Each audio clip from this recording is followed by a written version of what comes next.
and does not sound good, although he said he's feeling better. So we wish you much better health, Dr. Gilligan. Is there any public comment tonight? Okay, seeing none. And I do not see any students here for a student report. So we will go to our consent agenda and the approval of the minutes from last meeting. So I will move that we approve the minutes for the October 11th, 2018 meeting as presented in the packet. Second. Motion by Mr. McDevitt, second by Ms. Picard. Any discussion? None. No? Okay. Mr. Treasy? Aye. Aye. Aye. Aye. And aye. All right. Our superintendent's report. So yes, I will say that Dr. Gilligan is an education doctor, not a medical doctor. He tried to self-diagnose himself with walking pneumonia, but it's actually knock you for a loop pneumonia that he has. It's been driving him crazy. But yeah, he's been out for the week, and we're telling him to make sure he stays out for a couple more days. So I don't have a lot for the superintendent's report. I wanted to talk to you about an item that we received. I had a visit from Gene Enright. It has to do with a trail that a couple years ago, let's see if I can, here we go. So this comes along the high school if they are going to connect the existing walking trail to how do you say it? Wire Hill. And so I'll just draw your attention to this part right in the middle, the segment right in the middle, to orient you. That's coming across at McDonald's across the bridge over Chickering Road, and then it stays on the other side of the fence. So it takes a right coming over the overpass, and then goes around the fields and around the baseball field, and then connects up with the driveway out of the high school, and then takes a left at the end of the driveway and connects back up to the trail.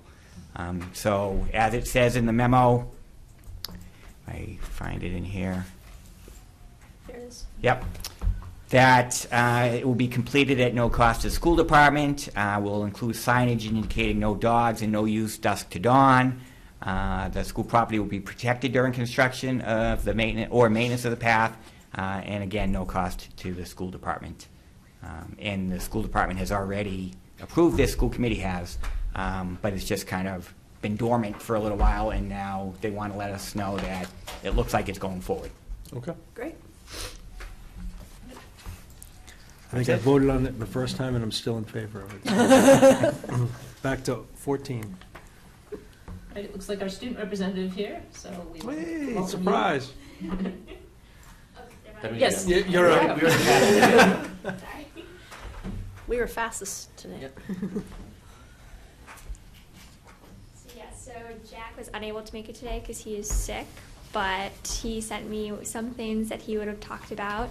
So he said that there's Unified Basketball is having their senior night on Monday, which should be really cool. I know volleyball just had their senior night the other day, and it was really cool just to see all the turnout. So it'll be cool to kind of do that for another club as well. Football playoffs are happening, so that'll be really exciting, especially since hopefully it won't rain, so it'll be nice weather to support the team. And golf just won a state title. Wow. Yes. We just had our first Alice drill, and I think it was a success. I was in the cafeteria where there were also 10, I think the sub said there were like 7 or 10 teachers that were out, so I was there with about 7 or 10 classes, so by the time we made it outside, we then went back inside, but luckily we were on the opposite side of where the intruder entered, so we were safe, even with the large numbers.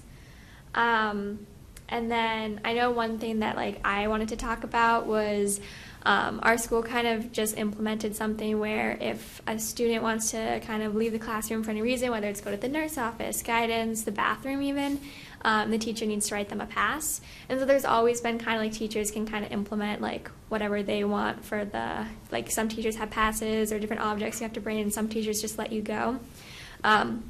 And I'm not sure the exact reason for like the new policy. My guess is to kind of stop people from wandering the halls and kind of stop like any vaping or anything going on in the bathrooms.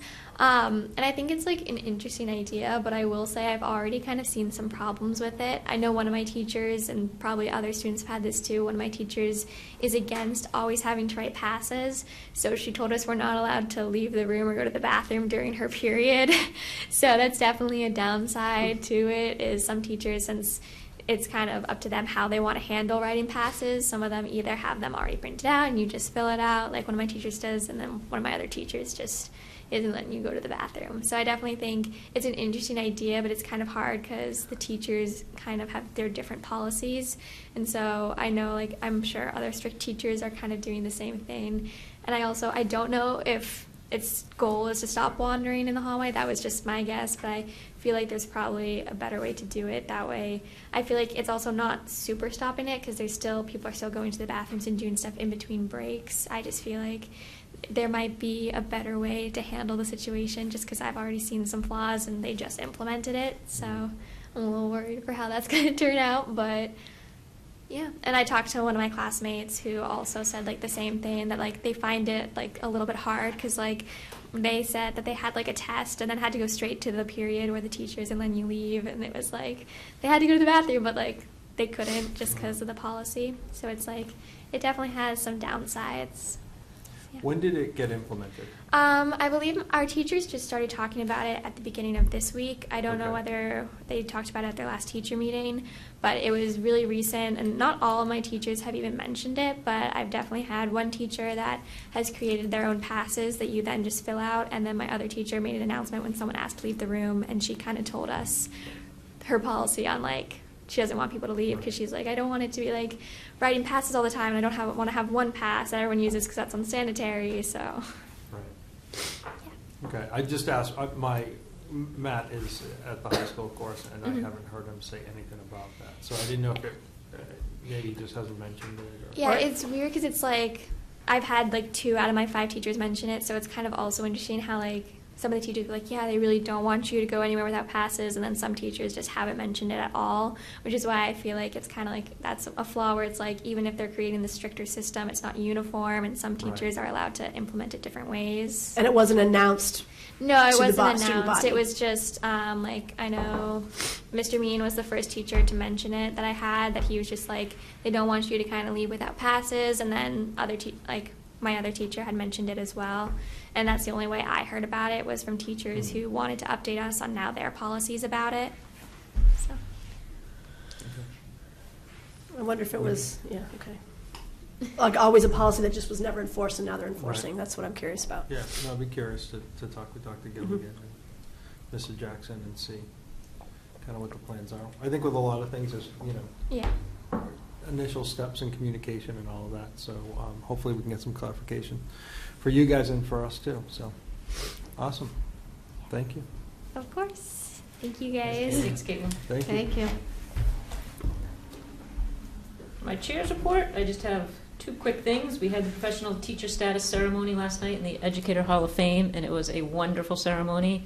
We welcomed several new teachers into professional teacher status, and the Hall of Fame winner, the newest member, was just a delight, and her speech to the crowd was wonderful, and it was a very, very well-run event. Very nice. Yes. Very well attended, right, exactly. Yeah.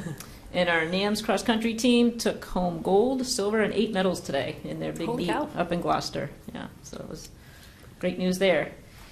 And if there are no objections, I'd like to propose that we take the new business items C and D out of order, since we have guests here ready to talk about it.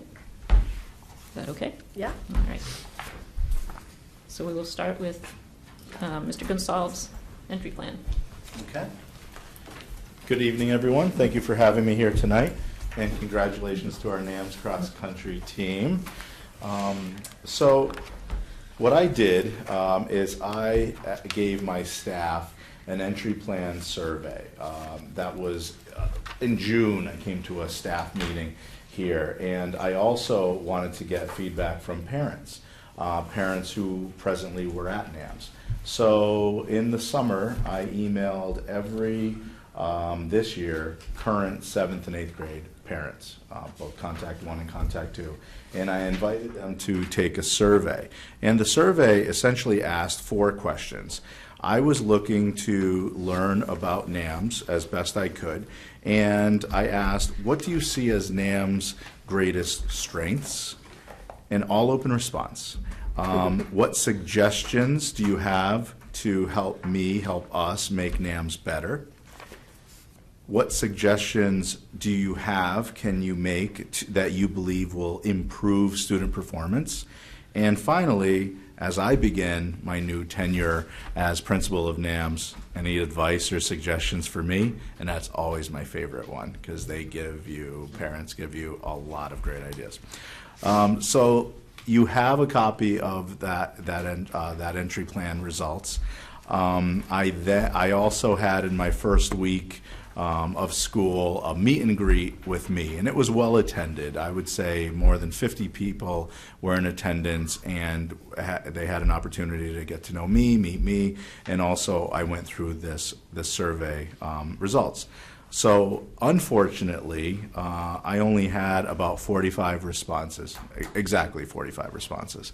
And I did email parents asking them to take it, reminded them maybe summer's not the best time to be surveying parents, clearly. But those 45 responses, I would say, speak to the greater population.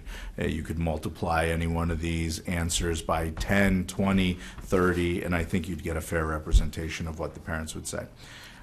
Pleasantly, I saw for NAM's greatest strengths were the staff, the teachers, and I added some adjectives because people didn't just write the staff. They wrote the strong staff, the caring staff, the dedicated, knowledgeable, positive, creative, energetic, and valuable staff. And I saw the same things. Because when I was a finalist for the position, I had an opportunity to meet with the staff. Again, they're interviewing me, but let's be honest, I'm also interviewing them, and I'm getting to know them, and I'm getting to know what this community is all about. And what I've heard time and time again is that these are good people, and I have yet to see otherwise.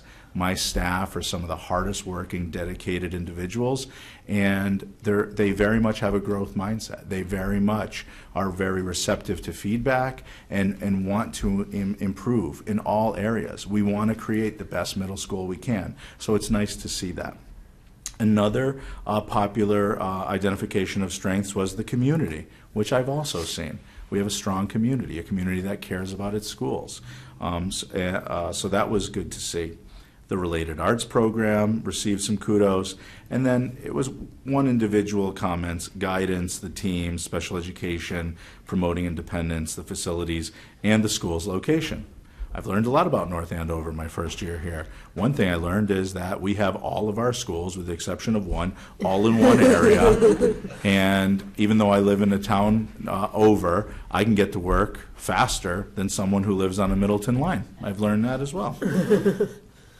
So those are NAM's greatest strengths, as identified by parents. Moving on to the second question, I asked, what suggestions can you provide that you believe could make NAMS better? And I saw this. I took all of the responses, not on a doc you have posted here, but on my own notes, and I broke that into categories. I broke that into categories such as communicate more.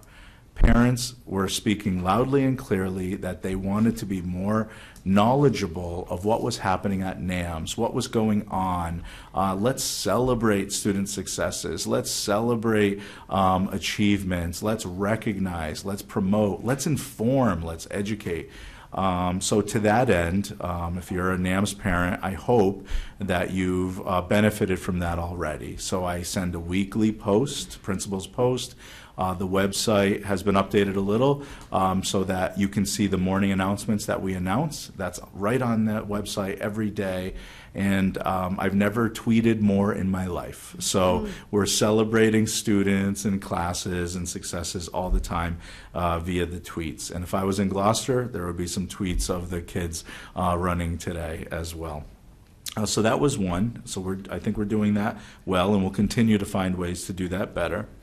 Another area, common thread, was ensure that all students can access the curriculum and are challenged. So I see that as the Goldilocks effect, where for some students, school's too hard, for some students, school's too easy, and for some students, school's just right. I'd like school to be just right for all students. So I will be working with staff will be working with me to find ways that we can ensure that everyone is challenged, but challenged to a point that they can reach. It's like the next rung on the ladder is where they can achieve. Not, for you it's 3 rungs up, for you it's the rung below you. No, for everyone, no matter where you're at, it's that next rung. And that's called differentiated instruction. And it's very challenging to do. Just like if you cook dinner tonight, I'm sure if you have a family of 5, you cooked 5 different meals, right? Because everybody has a different nutritional need. Of course not, you cooked 1 meal. Well, that you can say is one lesson delivered to all students the same way. Well, how can we differentiate that so it meets the needs of all kids? So that's something we've begun working on. Another common thread was creating a safe and nurturing environment. So I lumped everything in that box based on, we got to reduce the number of students disrupting classes. We have to decrease the amount of vaping I'm hearing about. We have to make sure that kids are being nice to each other. We have to build more team building activities. That is the bread and butter of middle school. You have to create a safe, nurturing environment so that kids can take risks, they can try new things, they can ask what might be a silly question, but I'm going to try anyway. They can volunteer, and that's done by promoting this idea of inclusion, acceptance, everyone works together, and don't showcase just the few, but showcase the many. So that's something we're working on, and we will continue to work on. Because it's so important. Another area was homework.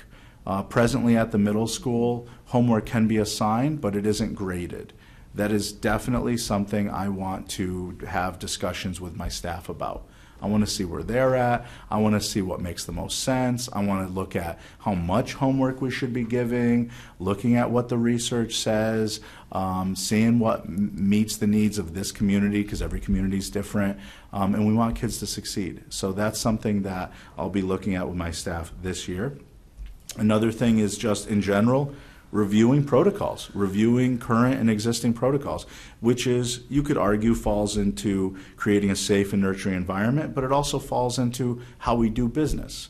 And I have noticed that there needs to be some review of protocols. Does this make the most sense, or is this just the way we've always done it? Because that's status quo. And status quo is fine as long as that's the best idea. And it's always asking questions. Does this make the most sense? Can we do it differently? Can we do it better? Getting fresh eyes on the situation, discussing, and updating as we go. Everything's a rough draft. There's no such thing as final drafts. Based on what we know today, this is how we do business. Based on what we know tomorrow, we might change it. So I want to look at that. Course offerings, specifically building out our world language. Can we put that into grade 7? Do we have to start it in grade 8? Can we add more choices? And adding to our performing arts programs, or adding to our related arts, or giving kids the opportunity to choose related arts. All of this falls into that scheduling conversation. And by the way, it costs money, so we'll look at that down the road, I'm sure. And then always looking at the facilities. Parents also said, take a look at those facilities, make sure everything's working smoothly. And then I asked parents, what suggestions can you provide that you believe may improve student performance? So as you can imagine, we had some repeat items. So I lumped these into different categories, and one of those categories is ensure that all students can access the curriculum and be challenged. Same thing as the previous question. A lot of parents answered that very much the same way, which I already explained. Also, creating a safe and nurturing environment. Parents recognize if their kids aren't worried about whether they're going to be accepted or picked on or made fun of, if they feel valued, then they're going to have success. But if they're coming to school worried about what people are going to say about this outfit they're wearing, or is that kid going to pick on me, then that changes their ability to access the curriculum. So creating a safe and nurturing environment is so important. Parents also mentioned homework here. Give more homework. Return projects and book reports to homework time rather than during class time. So parents were clear. This is something that we should be discussing, and we will. Increase communication and parent involvement. You got it. I think I've checked that box already, but I'll continue to check that box. Support teachers. Thank you. I'm so glad 2 parents wrote that, because my work and the work of administration and talking to Dr. Gilligan, I can't tell you how many times he's told me his job is to support me in supporting teachers. And that's exactly what our jobs are. My job is to support teachers. I set the pick, they take the shots. That's how we should do it. To use a basketball term, even though I'm awful at basketball. Review protocols. So again, same idea. One parent wrote start school year later. I don't know if I personally have control over that one, but thank you for your belief in my abilities and powers. And then miscellaneous, tablets, notebooks for all students, and football. Again, not within my power. And then the last one was, what suggestions can you provide me that you believe might be able to help me as I begin my new tenure? And I was really happy to see that the most reported one was basically in the category of be a student-centered principal. Connect with the kids, be hands-on, be there, get to know them, learn their names, contact families, have an open door policy. It's like somebody read my diary. That is, I hope, one of the reasons why you hired me, because that's what I'm all about. I love the kids. I love interacting with them. In only a couple months, I've gotten to know many of them, which still freaks them out when I call them by their name. So yes, that's an area that I also agree with. Communication and parent involvement. Communicate, and I will continue to do that. Support teachers. And then in the area of leadership, keep an open mind, listen, make changes when necessary, but be stern but yet fair. Yes, of course, you got it. Support the related arts, of course. Create a safe and nurturing environment. I think we have, but we're going to continue to work on it, and we're going to continue to make it better and better and better. And then there's miscellaneous, like get to know the selectman and town manager. It's on the list. Well, I'm gonna know a lot of people after my first year. But 2 parents did recognize that I do sometimes make typos and wrote check school communication for grammar and spelling before it goes out to families. That's the measure twice, cut once mentality. Mm-hmm. So that's something I can definitely do a better job at. Was that you, Amy? I did not. I was not. I was out of the middle schools. I didn't get invited to this survey. Well, and that might not have been aimed directly at you. There's a lot of communication that's not well. No, based on the typos I have sent out, it should be directed. I feel like sending UMass back my English major degree. Like, sorry. Yeah. Grammarly. That's right. Me fail English, impossible. That's a Simpsons quote. I can't take credit for that. Just wanted to be clear there. Okay. All right. So, any questions of me and this survey or anything else? I have one. So this is the parent summary, and you said you also surveyed the staff when you met with them in June. How does that mesh or go at odds with this collection? Very similar. Okay. But just different, because when you ask staff, how can you improve Get rid of these parents. improve student performance, they can be a little more specific. Yes, They right. talked a lot more specifically about the schedule and about programming and everything else. But in general, the staff very much wanted a student-centered principal and wanted someone that would be visible and wanted someone that would get to know them. It was really good feedback. Like you read their feedback and you just felt so hopeful, because they know what they deserve, they know what they want, and I want to be that person for them. So very similar data, honestly. Thank you. Oh, but I will say, what you always want to see in surveys is you hope the kids say that the teachers are the best thing about the school, and you hope the teachers say the kids are the best thing about the school. we didn't survey the kids yet, but parents did say staff, and staff did say kids. Staff absolutely said they love the kids. Yeah, Great. that was good to see. So I have a question and a comment. My Sure. question, you said you had 50 people at your meet and greet. What time, was that one meet and greet? One meet and greet. And what time of day was that? At night, 7 o'clock. I think it was during one of these meetings. It was during one of our school committee meetings, actually, I think. I want to commend you on that. I've never heard of 50 parents showing up any place. And I would, I mean, other than a sports game, you know, I mean, or, you know, when they were really angry about something, right? I mean, that's really huge. I think that, you know, that must indicate that you have good communication, that you have good timing, and I assume they came without pitchforks, so that's, Yeah. you know, so Yeah, I would congratulate you on that. They were nice. And I would say we should probably try to emulate that. You know, that's apparently the time of day of the week, whatever it is. We For should sure. make a note so that in case we ever They were want parents super to show up. curious. Yeah. And then I don't know if you did this intentionally, but the categories that you just came up with, they, you know, exactly align with our strategic plan. Professional practice, all students, rigor in the curriculum, and obviously it aligns terrifically with our social and emotional learning initiatives as well. So, I mean, that's really exciting to me. And I'm, you know, glad to hear it. Thank you. So a couple of thoughts, observations that I'll just kind of share with you, and happy to expand on it as well. But I had a middle schooler graduate, so I now have a freshman. I have a seventh grader, and then a daughter who you are lucky enough to get next year. Nice. So I really just want to say I love the newsletters, the principal's notes that kind of go out there. And I know Mr. Jackson is sending them out as well. I don't know if he was doing them beforehand, but I do love that level of communication kind of coming back.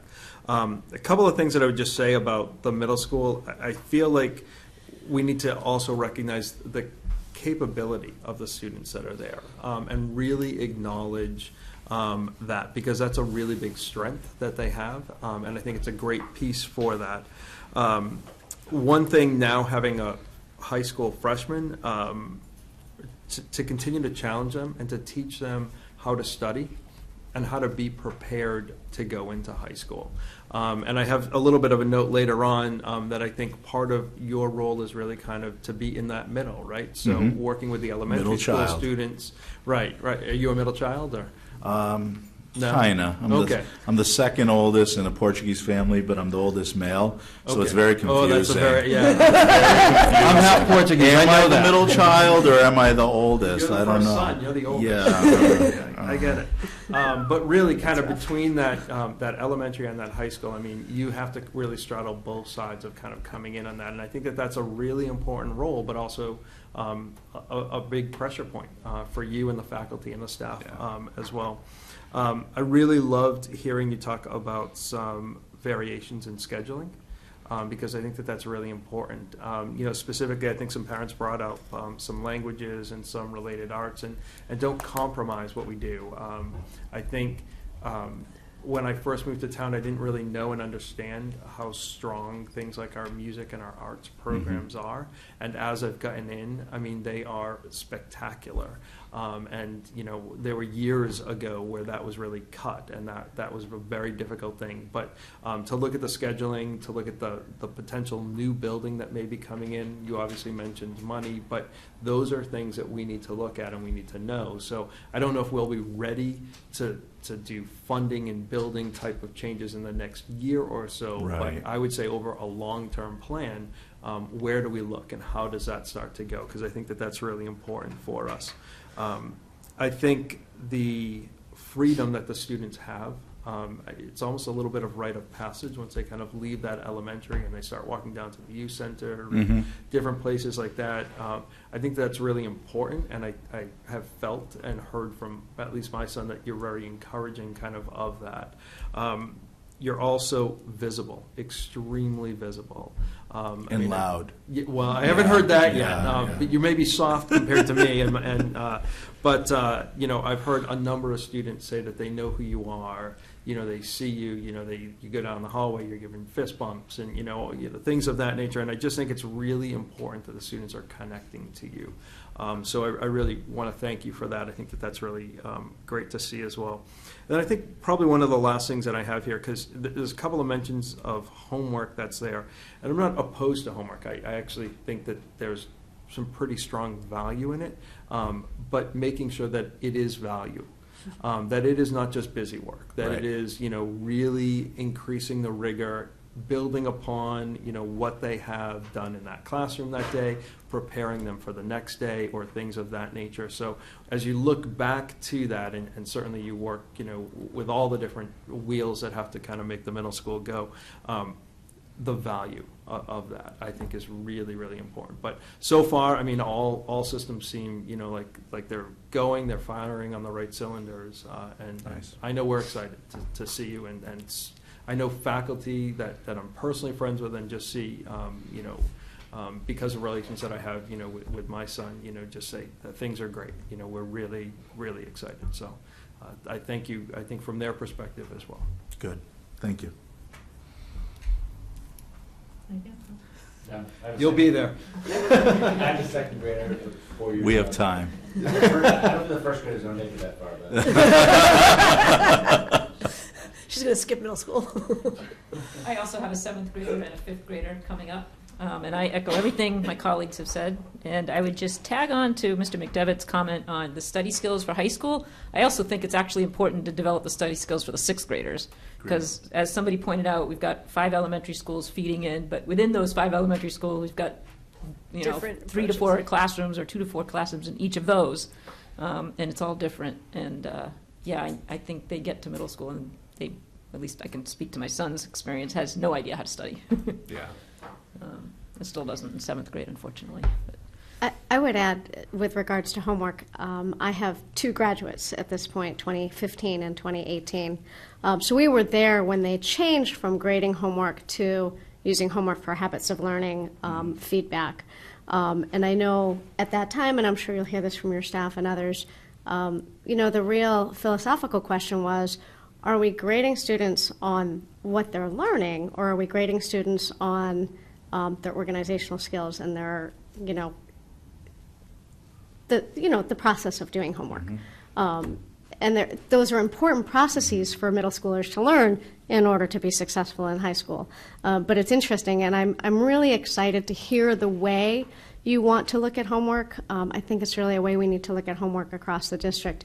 What is the research saying? What are our goals, and what are the things that we're trying to do with homework?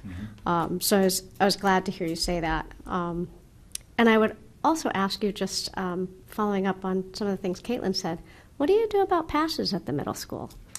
So for safety reasons, so middle school is that, you're asking a middle school guy about passes.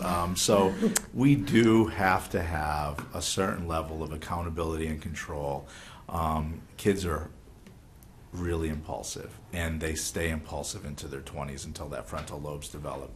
So we also want accountability. So our students have in every class a sign out. They sign out, writing that, my name, what time it is, where I'm going, and they take the pass and go, and then they come back and they sign back in. So that's the accountability, so that our teachers know where kids are, and if something were to happen, God forbid, and we wanted to know everyone who left the room at this time, we could know within moments. It's accountability, because a lot of times adults talk to kids, and unless you check up, then they might revert back to the other behaviors. So it's making sure that you're still with them, because we're training, we're coaching, we're teaching, we're facilitating their growth, and we have them in a really important time where we're trying to make sure that they, on their own, intrinsically know what a good decision and what another decision is, and they're making good decisions. But we're going to have to coach that, and we're going to have to coach that a lot for some and not at all for others. So we do have to have a lot of accountability at the middle school, much more than the high school. Because I went to the high school for the walkthroughs we do once a month. And I'm walking around like this is nothing like middle school. I felt like Dorothy, you know, in Wizard of Oz. Kids were wearing hats, backpacks, drinking coffee or whatnot. Thank you. Yeah. And yet it's so age appropriate. But that wouldn't be age appropriate at the middle school. So it's all about that. Yeah. You're welcome. But it's interesting too because, you know, like they're signing themselves if they come in late for something, you know, doctor's appointment or whatever. You know, they sign themselves in. You know, you can send a note in, and you don't have to sign your student out. And the first time I think I did it, I was like, oh, I'll walk you up, and I think my oldest looked at me and was like, You oh gotta my be God, kidding. no, please, no, you are not. Yeah. And it was like, whoa, wait a minute, like that's an interesting transition as a parent as well. Right. But it's nice to see them on the flip side of that. I'm not sure Right. we're always ready for that, but you know, it's certainly it's a good thing. But I think, you know, just to answer the hall pass question a little bit, that is, you know, you have to have accountability for where they are, and you know, it's a process. It's interesting because I have a now 6th grader, but so at Thompson, at least in 5th, I don't remember before that, they follow the same process. If they're going to go to the bathroom, they go up, they sign out, go out the door, come back in. I don't remember if they do it younger, but they're definitely doing that. It could be to get ready for the middle school. And heaven forbid we have a real drill. Right. You grab that on your way out. And if Johnny didn't sign back in, you're reporting, you know, Johnny's not with me in my group. No problem. I got radioed from the other side. So that's another procedure protocol I'm looking at, is how we can really tighten up all of our drills to have full accountability in under 2.5 minutes.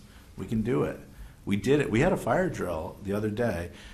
We got our kids out, the first fire drill, we got our kids out in 2.5 minutes, but it took us 5 minutes to get full accountability for every single human being in that school. We had another one, we were out in less than 2 minutes, and we had full accountability in 2.5 minutes. That's great. So amazing. we're getting there. We're getting there. It's important. Exciting. Thank you. Continued success. Keep working hard, right? Yes. All right. Thank you Thank very you. much. Thank you. Glad you're here. Okay, we will have our MCAS presentation now. All right, so I'd like to start by just introducing my team here. So Kristen Ando is the new humanities director. Thank you. And Cara is here. I wasn't sure that Cara was going to make it, so Kristen and I are probably going to be doing more talking than Cara will be doing. She was at the STEM night at the kindergarten pre-K building. Fun. So they had one on Tuesday and they had another one tonight. So, and it went well. Went really well. Great. So thank you for coming. So if you want to chime in at any point, you can. So this is a district overview. So we're going to go over some information about the new accountability system, the new MCAS. So students in grades 3 through 8 took the new MCAS this year in ELA and math. The high school takes the older form of the MCAS. They call it the legacy MCAS. And it's science. Sorry. Just for the viewing audience, there you The go. science has not changed.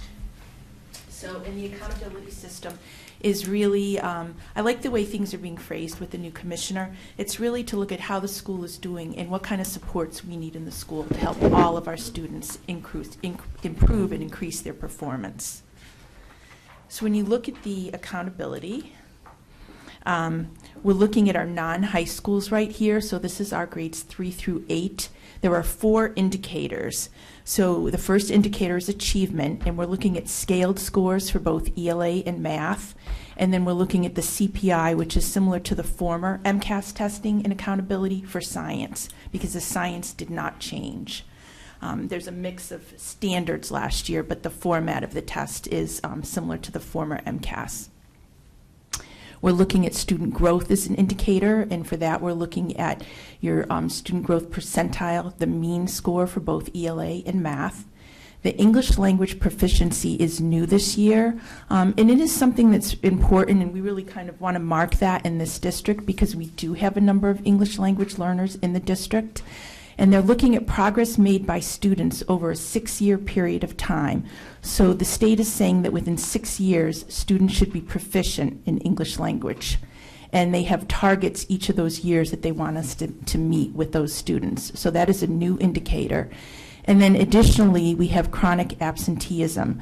So that's looking at students who are missing 10% of their school day.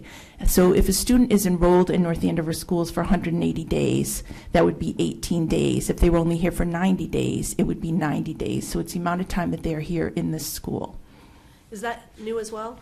Yes. I don't remember seeing that. So We the, used to try to look at if students were habitually absent or frequent flyers at the nurse's office, was there a little correlation? Right, with, right. So now they're calling it with out. that, but now it's interesting to see That's, them it calling is, it out. yeah. We were And- asking for it way before. So. Good for you. All See, right. 2014, you were. Leading the nation, leading the state.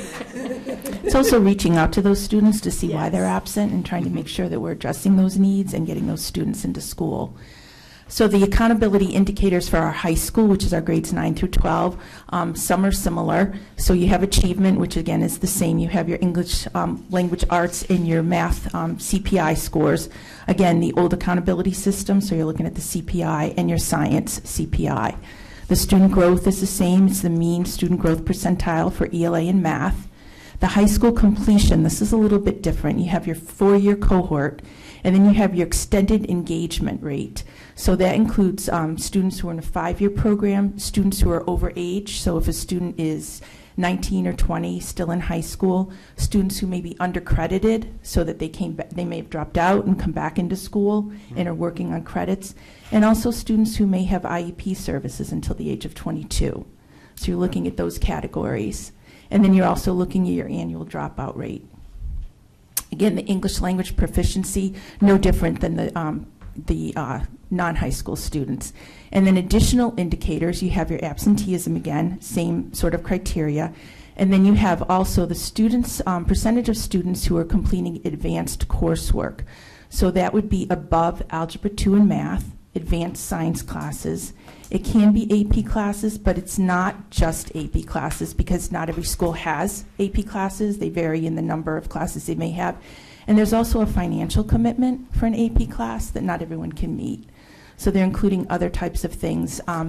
Cara worked last year. I'm sorry when I turn this smooth. She worked last year on Project Lead the Way. So that was a question at a training that Kristen and I attended. And Project Lead the Way is not part of that this year, but it may be next year. So they're looking at those types of things. And then you have the International Baccalaureate, which is not something that we do here, but some schools do that.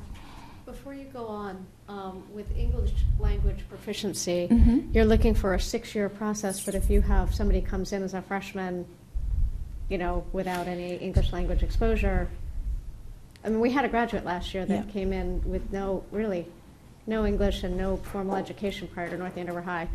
Really successful, very exciting. So how does, they're still using 6-year. Obviously, some will have come in Right. younger, right? Right. But You just don't count.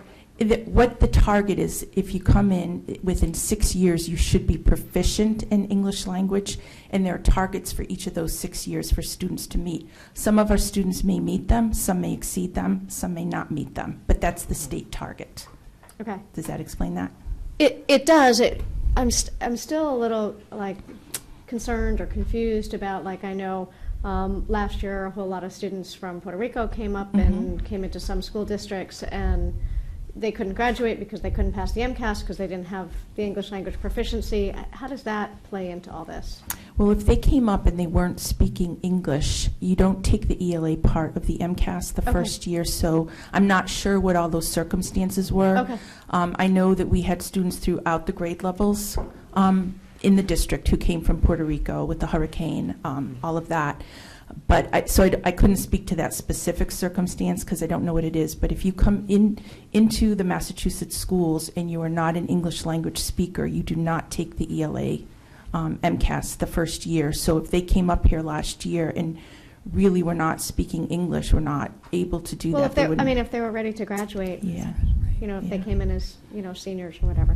But that's a little specific. I just was curious about that 6-year process when we were talking about a 4-year school. Thank you. Okay. All right. So the weighting of indicators. So this is a little bit different. So if you look over to the right side of the slide, you're looking at percentages that will equal 100%. So if you're counting your EL students in your percentage, they're going to be a little bit different. So if you look at the top line, achievement, If you have EL students in your school, will be worth 60%, but if you don't have EL students in your school, it's 67.5%. You need at least 20 students who are English language learners to be in your school to have that count as a weight. So we only have 2 schools in the district that have 20 students or more. Those are Atkinson and the middle school. So those schools would be weighted at 67.5%. All of our other schools will be weighted at 60%. So your achievement is either the 60 or 67.5. Your student growth is either 20 or 22.5. And then the English language proficiency is 10%, and the chronic absenteeism is 10%. So those are for grades 3 through 8. Okay. Could you explain how student growth works? Student growth. Okay. So explain? you want to? I will. Go ahead. She's going to talk about some of this too a little later. Wait, So- that question then? Do you want to address it later? So SGP defines, so student growth percentile. So it's a way that the state determines how far a student has grown in a given year. So let's say you're sitting in the 4th grade and you score a 440 on the test. You move to the 5th grade and you score a 450 on the test. What they do is they look at every student in the state that scored a 440 last year, and then they compare it to their score in the 5th grade, and they rank those schools on a percentile rank from 1 to 99. 99 being immense growth, you grew more than the students who were in the same place as you the year before, 1 being very low growth, where you grew a lot less than the students in the year. And so anything between 40 and 60, the state considers moving forward. 99 would be exceptional, 1 would be horrendous. And so, and so that's the amount of growth, but it's compared to the students who scored the same as you the year before. So the students across the state. Right. So the students who were started in the same place you did in 4th grade, where are you sitting in that group of students when you're in 5th grade? Can I ask just a quick clarifying? So that really hasn't changed from No, the prior SGP. MCAS. Okay, That remains the I was same. going to ask, one, if it Okay. changed, and then, okay, so let's say I was a student who was 440 in 4th grade, right? Now I've moved up to 450, and let's say my growth percentile is 70%, okay, which, whatever. So now when I go and I take my 5th grade and I get my results back, am I compared against the students that I started with at 440, or am I compared against the students in 5th grade when I get the, what did I say, 450? 450, I forgot my numbers now. When you get to 6th grade. My growth percentile is not good within the meeting here, so. But your benchmark is reset every year is what I'm Every trying to year get you're at. banned. Okay, So you're all right. compared to everyone who in the 5th grade scored 450 for whatever score you get in, yes, it's reset, your student Okay. growth percentile. So it's quite possible someone could have a student growth percentile of 99 one year and 27 the next year, depending on how they fell in a particular group of students, or Gotcha. how their growth changed from one year to the next. Okay. So there's never a student being measured against himself alone or herself alone? It's No, always not in- against a cohort? Mm-hmm. So you don't look at personal, individualized growth necessarily? Not necessarily, no. Okay. So I always thought that's what that was. No, I knew it was compared, but for some reason I didn't understand thought- how it worked. That was extremely clear, though. Thank you. Yeah, I thought there was something funny about how it was reset. Okay. Right. That's what I think. Okay. It's reset because you're only compared to the cohort of students who got the same score you did. So you're only, like, if you're, I'm forgetting our numbers now. But Yes. if you were 440 in 4th grade, you're compared to the 440 once you're in 5th grade. If you got a 450 in 5th grade, you're compared to the 450s when you get to 6th grade. Okay. So you're actually in a new cohort every year, Okay. but it will reset every Right. year. That's helpful, too. Thank you. So I think I've covered all of those. Are everybody okay with those percentages Yes. for those Yeah. indicators? All right, and then we're looking at the high school indicators. So again, we're averaging the 100%. The percentages are a little bit different because there's more indicators. So your achievement, so for our high school, we have not enough EL students. So we would be looking at the 47.5% of the total score is our achievement. Student growth would be 22.5%. High school completion, so those indicators that I talked about earlier, is 20%. They don't count the EL proficiency because we don't have the cohort of students. And then our additional indicators, which are the advanced coursework and the absenteeism, are 10% to give you your 100%. Just a quick thing on that. So it's interesting that the middle school we do, but the high school we don't because there's a 4th grade stuck, like there's a fourth crowd of students, This, right? This I mean, would that's, be- otherwise are it you seems like they should asking- continue. Because the middle school, we said we do use with EL, but by the time Yes. you're at the high school, you've got another class. At the middle And- school, we're testing 3 grades, and at the Yes. high school, we're only testing 1. A one, I was thinking, Great. I was So thinking you'd it have to was have 4 20 people. students Right, falling okay. in the 10th grade. Got it. on a given That was year. the complete opposite of what I was thinking. Thank you. All right, so there's 2 major scores, or 2 major assessment scores that the state gives each school individually in the state. So the first one is based on achievement, the second one is based on growth. So this first normative component on achievement is a school is given a percentile between 1 and 99. And this is just straight average scaled score, ELA, math, science put together, as if the whole school is one child, and that one child has an average scaled score of 440, let's say. And so what they do is they rank every school that has a similar grade structure, not population, not socioeconomic status, nothing else. Just the Franklin School would be compared to every other school in the state that had grades 1 to 5 in it. And they rank those schools according to their average scaled score. And then a school gets a number between 1 and 99 as their accountability percentile. 1 being the lowest, 99 being the highest. And so all of our schools will have that accountability percentile, which is just about achievement, like where were the kids when they crossed the finish line. The idea that it's not about growth, it's just about like scaled score at the end. So that's one component, which is a normative component. The other one is the criterion reference component. Did you want to just mention those? Oh, yes. And this calculation is calculated for the aggregate, the whole, as well as the lowest 25% of This students. is new, so that's why we Okay. just want to make sure we get that in there. This part is really new. It's an achievement gap closing measure that I'll talk a little bit more later, but each school gets a score according to their aggregate, all the students, and their lowest 25%. So the state calculates one number for their aggregate, another number for your lowest 25%, and they average those 2 numbers together in the growth percentile, which was coming up next. Well, that's interesting. That is. Yeah, it is. It's a new, Yeah. it's something very new. This is the criterion reference component, which is about growth. This new growth component is about closing achievement gaps. The state has always had measures in place to close achievement gaps, where high needs kids might be here, lower needs kids might be here, but a school could get points for if the non-high needs kids did worse and the gap got lower. And so it's a way to raise the floor rather than drop the Yes. top. And so they revamped their way that they do achievement gap closing and how they measure that. And the way they do that is with their lowest 25%. Because a school could close achievement gaps if it's just that their higher performing students did worse and their lowest performing students could do the same. So now every school is going to have, so the gap closing can occur as a result of a decline in performance by the high performing group. And so now every school is going to have a group of lowest performers, the lowest 25%. Whether you're in Wellesley or North Andover or Lawrence, every school is going to have a lowest performing group, and that school is going to be, and that is going to factor into your entire school's accountability score. And so it has a lowest, every school has a group of lowest performers, and it will change every year. The way they identify these kids is they look, so for a lowest performing group, someone has to be sitting in your school for 2 years.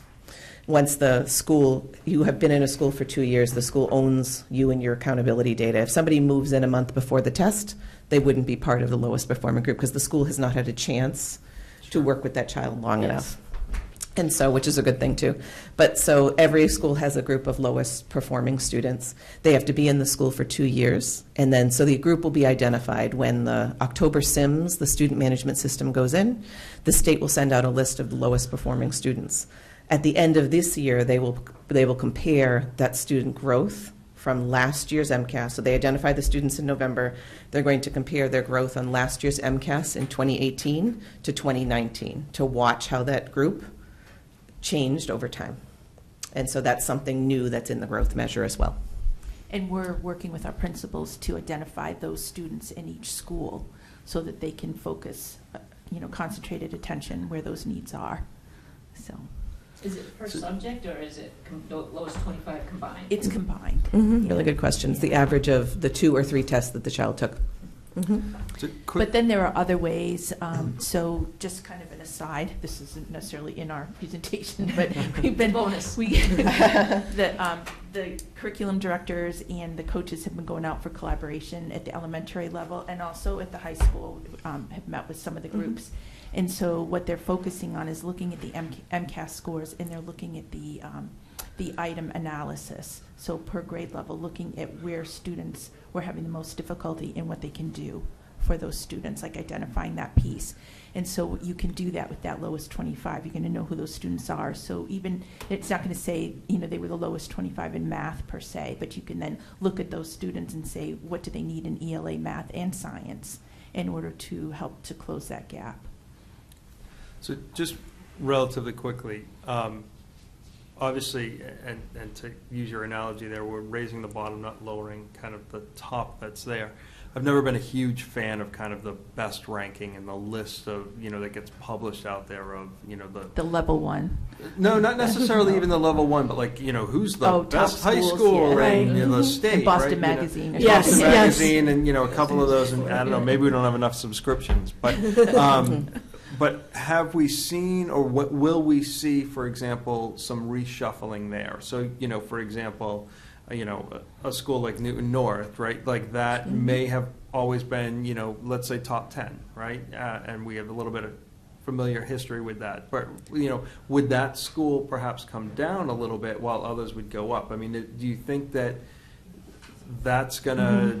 I think the growth measure is going to level the playing field a little bit, and that you can't hide. There are some schools where there's only 4 kids struggling, and there's some schools where there's 400 kids struggling. But at this point, every school has a lowest 25%. Right. And so I feel like it will change a little bit, because not only are we just measuring like what time you were at the finish line or what score you got at the finish line, but how well we moved you along. Because we Right. know full well that there are students who might be reading on a 3rd grade level sitting in the 6th grade. But our job is to accelerate them forward. That student could have a growth score of 99, but they may not be on level yet. But if we've grown them far enough, that there's ways to show that. Exactly. And so it's really more about how much teaching is being done rather than how proficient were the kids when they came in, if that makes sense. It does. It does. So has that been like communicated out with the teachers, and what's their reaction to that? Because I would feel as an employee like how hard they work, and I know how hard they work, that this looks to help. I'm not saying reward them. I'm not saying we reward them based on their, but it validates them and gives some credit to, I've moved these students, and I've really helped accelerate this. And I know that they know that, but does a test help with that? The SGP is a very powerful thing. Like if you have students who are really struggling, but their SGP is 98, that's something to be really proud of. Right. You know what I mean? And so, yes, that is tremendously validating. We've been sitting down with teachers, like Laureen said, and doing item analysis. The 3 of us are also going to sit down with every principal individually and go over and dive into their own school's data for a more holistic view. So, yes, it can be absolutely validating. Even if you have lower achievement, if you have higher growth, there's something very, very promising about that. Right. That's awesome. So, Just to add in, we met with the high school department chairs last week or this week. It's been a long week. It's been a long week. And they were really excited to see, like, okay, what is that list? How can we start really working with that, targeting that? Like Lorene said, really getting at what those students need to help moving along. Because if the state's creating this list for us, we know internally some students that are struggling and who do we need to support. But it just gives that other layer of accountability and that need measure that we can really target. So they were excited to get their hands on that list and be able to work with those students and share that information with teachers. And a lot of this is new, so I do rely on Kristen. She has great knowledge. She has a lot of experience with this. Kristen's her quote is she's lived and breathed this, being in Lawrence, because they were schools that really had to focus on the data. They had a lot of need there, and there was a lot of work to be done. Kristen was able to watch a lot of the webinars that came out with all of this new accountability. She and I went to a training, and I can tell you, Kristen did a training for just our curriculum team. Me going to the next training, I was able to understand more. It's like when you talk to kids about prior knowledge. But every time I look or see, we had dinner and we were talking about this tonight. Like, I'm discovering new things, asking new questions. I asked a question today. We're going to call the state again because we're not sure of the answer. The three of us called the state earlier this week because we had questions on some of the information on lowest 25. From multiple trainings that we heard, you think you understand, and then you start looking into it deeper, and there's more and more questions. So I think even with our teachers and with our principals, there's still going to be a lot that we're learning. We did meet with the whole leadership team on Monday and went through all of this with them. They had questions on the lowest 25. That's a new piece for all of them. I think it's an exciting piece because it gives us great opportunity, but we're still discovering a lot as we go through this ourselves. So. So I'm trying to understand the 2-year requirement. So if a student comes in, say, 3rd grade, that's their first year they take the MCAS. 4th grade, they take it again. It's not until they take their 5th grade MCAS that they can be in the cohort of the lowest 25? Really good question. They can be it in 4th grade because they have to, so if they sat in the school in 2nd grade, if they sat in the school in 3rd grade and 4th grade, by the end of 4th grade, they could be part of the lowest 25% So group. when that report comes out in early November, 5th grade, if they were in the lowest 25, they would be identified. So what there. if they come like the day before, like, is it from the October date that their arrival is? They have So to if be they in- come the day before the test, then they could have been there in 3rd grade for the test, but not be part of it until the end of 5th grade. And when the reports come out, when they're in 6th grade. Yeah. Chances are we would identify a student who was struggling anyway, but they wouldn't be, like the school, for these accountability purposes, the school would not be held responsible for somebody that hadn't lived in that school for 2 years and had an opportunity to learn in the same school for 2 years. And I think And that's is key, that- what Kristen just said. It's for those accountability purposes that we're Right. not responsible. So it's a little different than looking at who those children are who are struggling and what we can do. Right. Ignore them. So if they move within the district,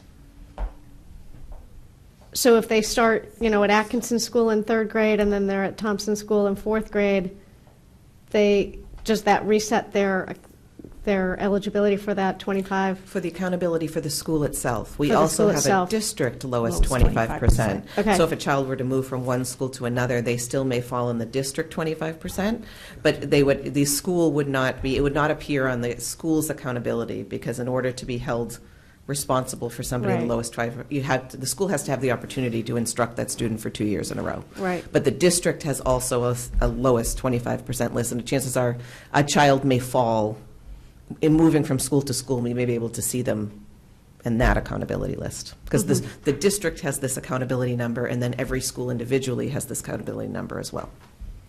Thank you. Sure. That only took us about 17 phone calls to the state to figure out. I think that's where you see so much value in the professional development and the bringing together, for example, all the 3rd grade, across the district to see that. I mean, that's where hopefully we are on the upper end of that. So I'll wait till later on. Maybe that number's there.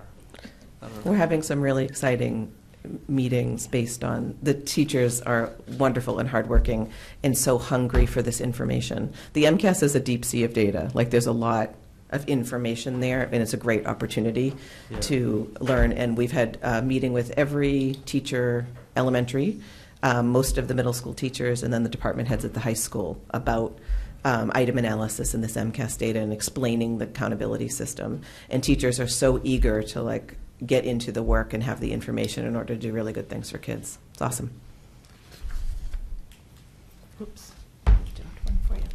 So again, the lowest performing students, this is the cohort model. So in grades 3 to 8, like I explained, we're going to watch this group of kids. We're going to get a list of kids in November, and we're going to see how those students did in last year's 2018 MCAS compared to this year's 2019 MCAS.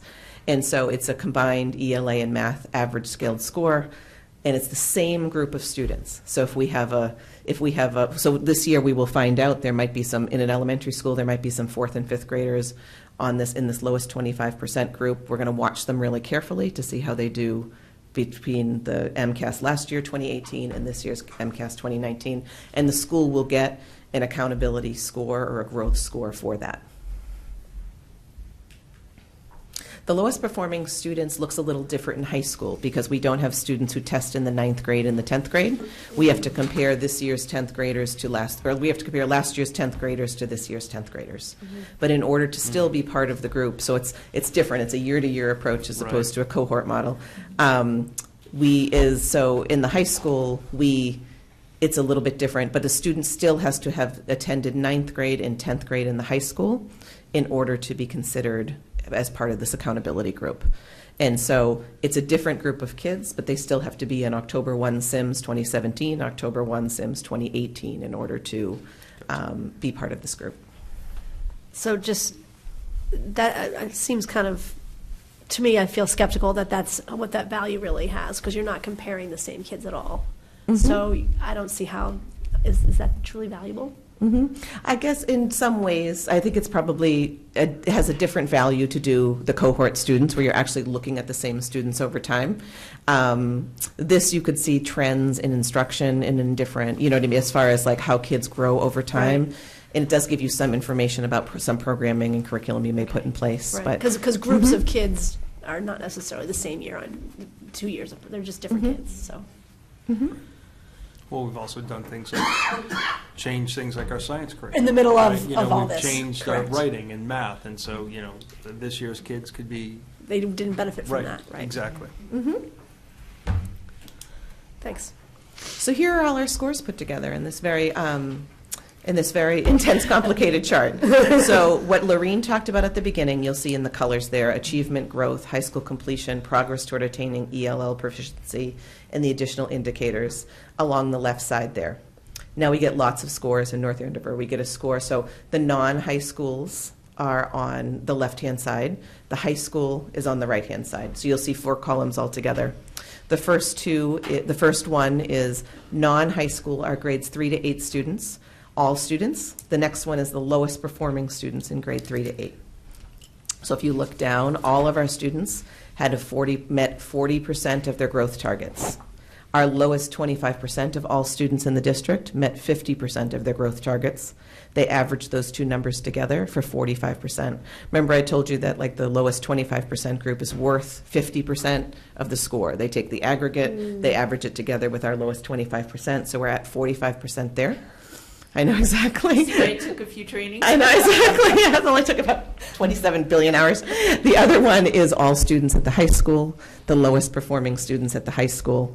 All students at the high school met 55% of their growth targets. The lowest performing students at the high school met 24% of their growth targets for an average of 40%. Now they weight the elementary school 70% and the high schools 30% because 70% of our students are sitting in 3 to 8, and 30% of our students are sitting in 9 to 12. So our overall number for the town is 43%, which they define as partially meeting our targets. That's not good. Yeah. It's not, What as would be- bad as it sounds. We'll explain. Yeah, 'cause What would it be doesn't meeting sound our good. targets? It's on the next page. The state considers 75% as meeting targets. So I think that's on the, is And it what on the is next slide? not The next meeting two targets? It's on the next Here you page. go. Okay. So those are the target percentages. So you can see that 43% would fall within the partially meeting targets. In order to meet targets, as Kristen said, you're at 75% or 100%. So if you see up above those points, 0, 1, 2, 3, 4, the state has set a target for all of those categories. And so you are assigned 1, 2, 3, or 4 points, which translates to how many, what percentage of your targets were met. So there's this big bucket of partially meeting targets from 0 to 74, and this other smaller bucket of meeting targets that go from 75 to 100. So at 43, we're falling in the partially meeting targets. So this just says the same thing. This is categorization of districts, which is the 43% is our district. And we would fall in that partially meeting range.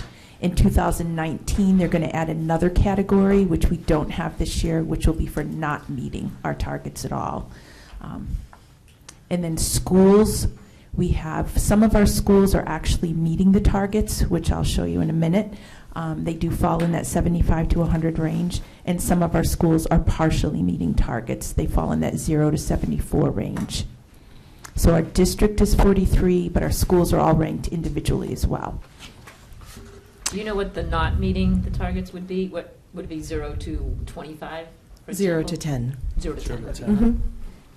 So they caution about a few things. They say do not compare 2008 accountability data to any historical data. They really don't mesh. So we're trying to be very careful about that as we present this. It's a new test, new standards, new accountability factors, lots of new information. So they say do not look back at 2017, 2016 for the new MCAS, the MCAS 2.0 information. See, that's where I think it'd be valuable to see a little bit of, we've always kind of historically compared ourselves to 20 different communities. Correct. Where are we? I mean, do we know that? We don't know that yet, where we rank, Okay. like, in terms of those categories Sure. for this year with the same. I know what you're talking about, like the. You know the yeah, chart, Yeah, yeah. yeah, Okay, I've all seen the right. chart, yeah. Okay. We don't have that information yet. And when was that group of towns picked out, and is it time to look at that over again, too? Well, I mean, that's been longer than Stan. Right, so it's might be time to So some of those reevaluate that. demographics may have changed. Right. yeah. Right. Yeah. Yeah, and we have talked about that because We we've have. seen the number of students drop. Correct. For a number Like in of those Tewksbury, for communities. instance, and yeah. Right. So just an accountability data summary across the state. So for schools, 74% of the schools are classified as not requiring assistance or intervention. There's 14% that do require assistance and 12 with insufficient data. And then for schools, 90% of the schools in the state are designated as not requiring assistance or intervention.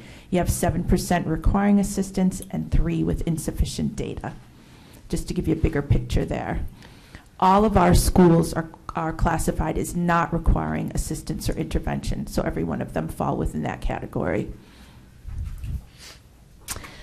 So our accountability classifications are listed here. So Sargent School has, they have met 81% of their targets, and their accountability percentile is 76. So Sargent really has done a great job. They put a lot of work in last year. So Andrew, when you were asking about that and how teachers feel, a lot of work went in there, and they've really done a great job. Atkinson has met 39% of their targets, so they're partially meeting their targets, and their accountability percentile is 33. Franklin is at 58%, meeting their partially meeting their targets, and their accountability percentile is 74. Kittredge is at 88%, so they are meeting their targets, and their accountability percentile is 88. Thompson is at 78%. They too are meeting their targets, and their accountability percentile is 57. NAMS, they're 26%, so they're partially meeting their targets, and their accountability percentile is 64.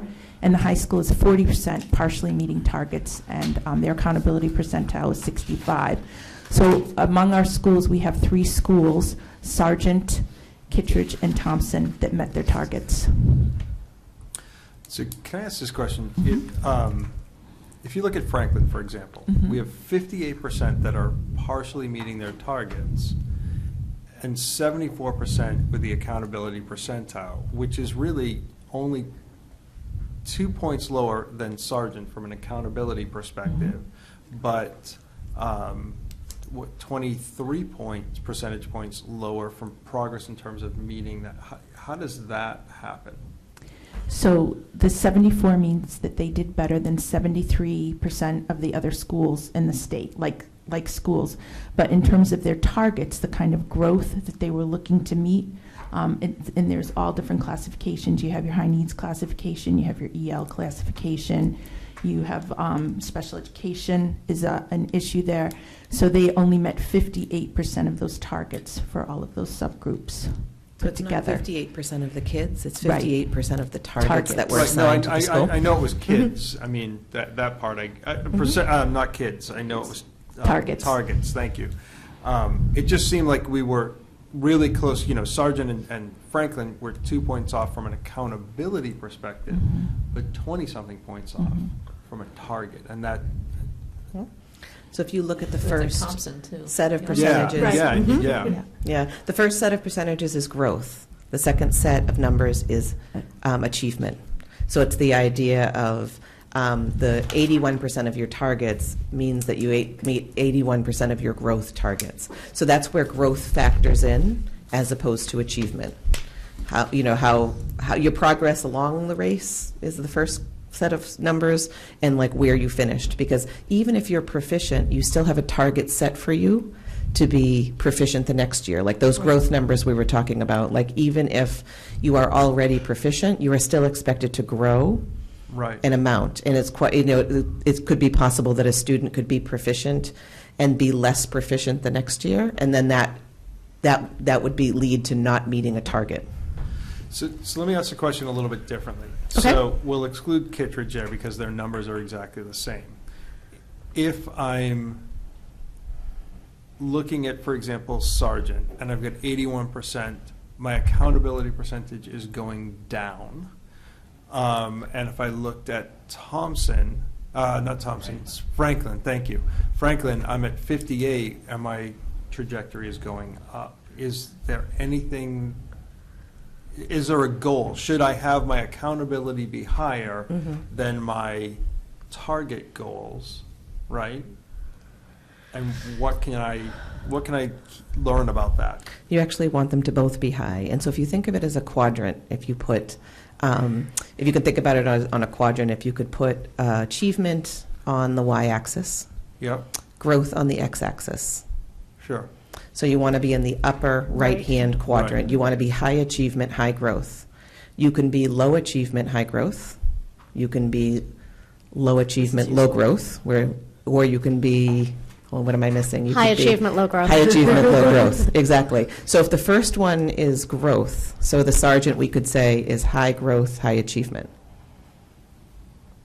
Would it be safe to make the assumption that Sargent's accountability percentile would have been lower last year than Franklin, and so because they've moved up more, that's why you're going to see now they might be close in accountability, but why Sargent would reflect so much higher in their growth and meeting their targets? It could be possible, but it's not definite, because like even if the accountability percentile was the same, like I said, even if you score a 550 on your fourth grade test, you're compared to everyone. You're in fifth grade now, you're compared to everyone that scored that 550. So it's possible that the accountability percentile was lower, but it wouldn't be definite. I don't know, I could find that out for you. But it's not definite in that like even your proficient kids still have to grow.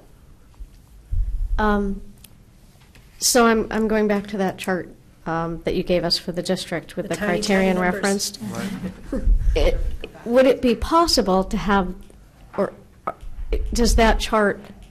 could that chart be made for each one of the schools? It exists. That would then show us, Right. you just gave us a list of the percentages and a list of the accountability percentile.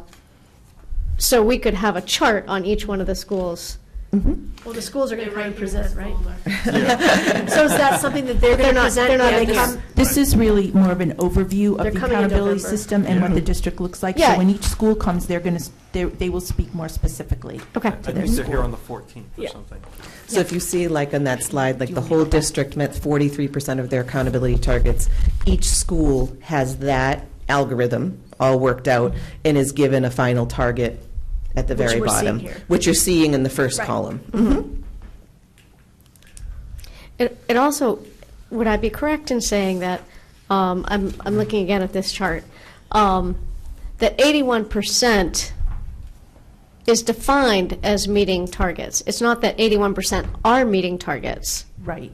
And the same thing with the Franklin, 58% is defined as partially meeting targets, not 58% of them, of students, for example, are meeting targets. 58% of the targets Were set met. for the school were met. Thank That's you. what it means, yes.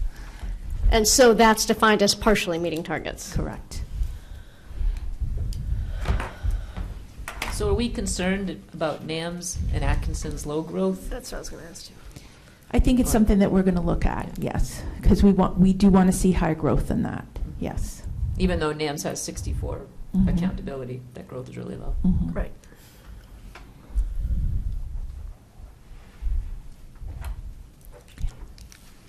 All right, and then this is just a quick, let me get here because I have some, I can't see both, so just kind of quickly, just grade 3, the ELA in math in terms of district and state comparisons, because I know that you're used to seeing that. So both ELA and math We have more students in the exceeding range and less students in the not meeting range, which is a good thing. And the same holds true for 4th grade. What's the and included again? I'm sorry. Like, is that just not included or? No, number included, number kids. Gotcha. Okay. Mhm. Why would we only? Oh, okay. All right. I see it now. The 362 Is the Okay. total, yeah. All right. That it threw me for a second. Number included 14.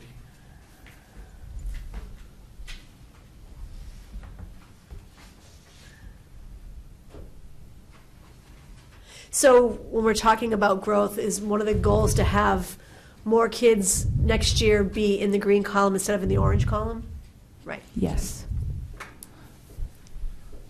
Green or blue.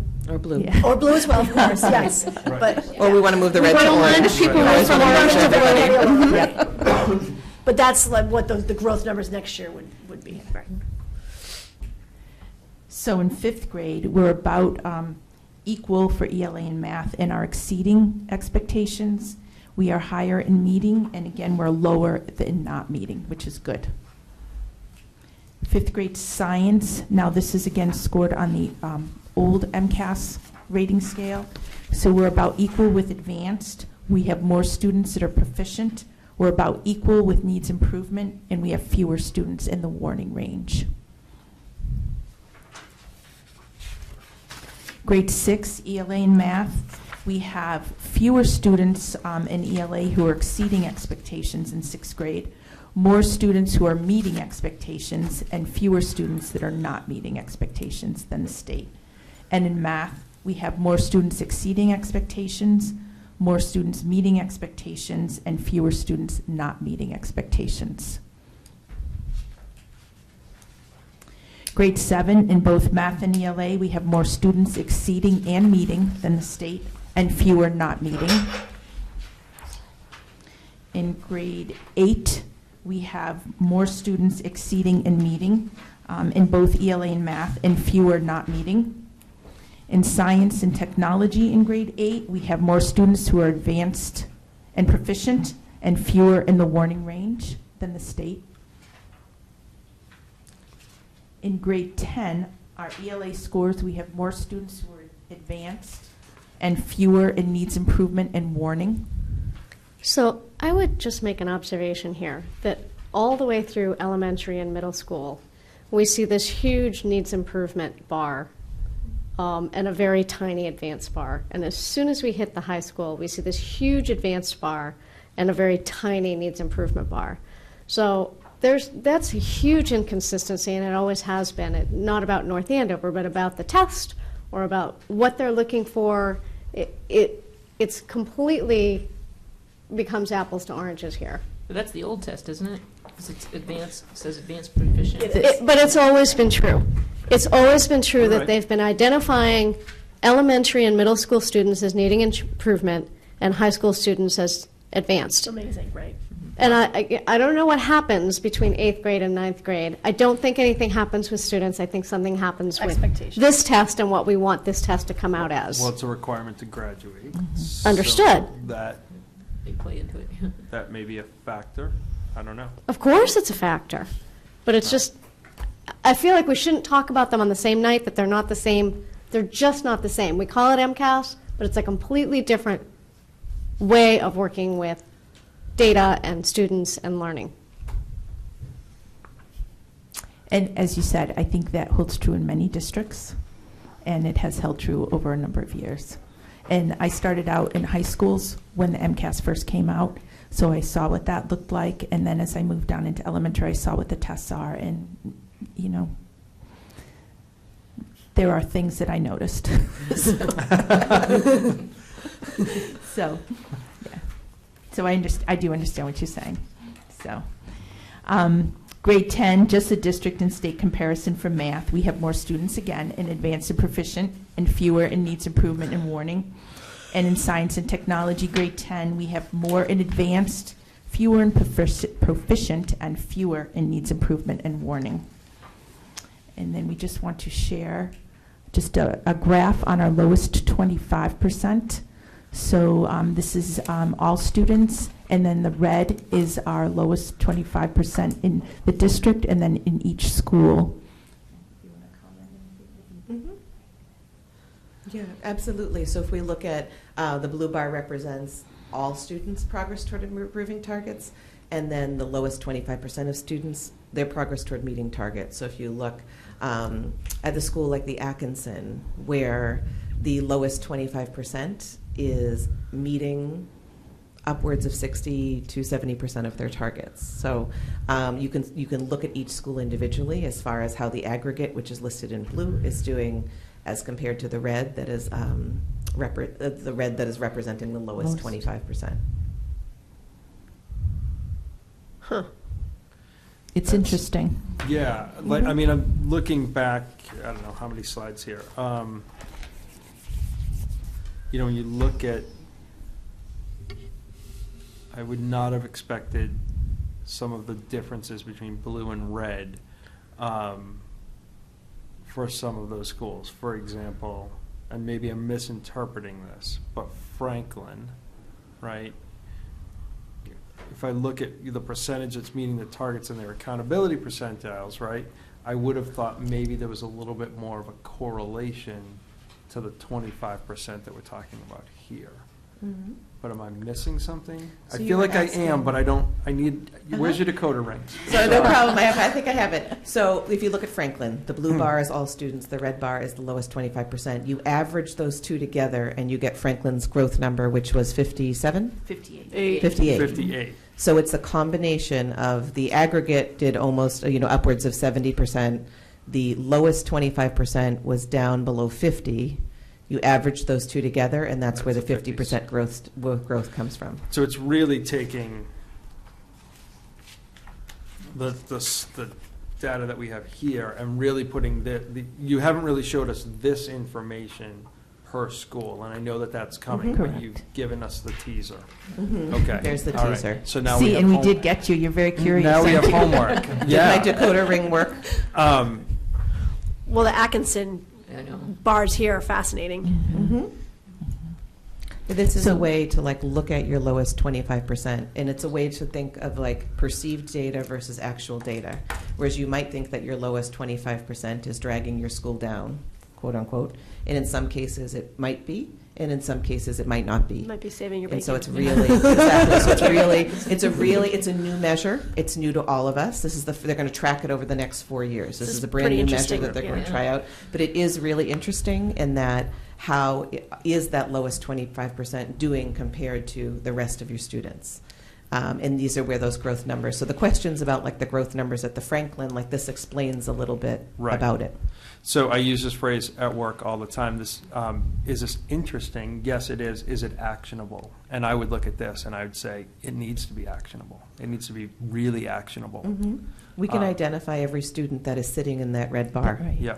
And and the blue bar is everybody. And so Right. I think it's super actionable, to be perfectly honest. Mhm. And are the high-need students included in the lowest 25%? If they've been sitting in the school for 2 years. 2 years. Oh, so they are, okay. Mm-hmm. So the one small tweak I would make to this slide, if you present this again Mhm. with the schools, is literally like you see Atkinson, for example, not to pick on them, but you see the blue and the red, right? There should be green, and the green should be districts, so that you can see directly next to Each each one. of them. Mhm. Maybe it's green and orange or something like that, so that we can see exactly where those percentages are, Mhm. because I'm trying to visually just compare, for example, Thompson to the district, and now I'm jumping 4 different colors. Right. Mhm. So put, for each school, 4 criteria together Mhm. so that we can see that. That makes sense. Okay. Mm-hmm. Thank you. Sure. Great. And one last slide, just because the whole English language learners piece is new, we wanted to just share a little bit of data, district and state, for ELA math and science and technology for our EL and former EL students. Comment, I have my.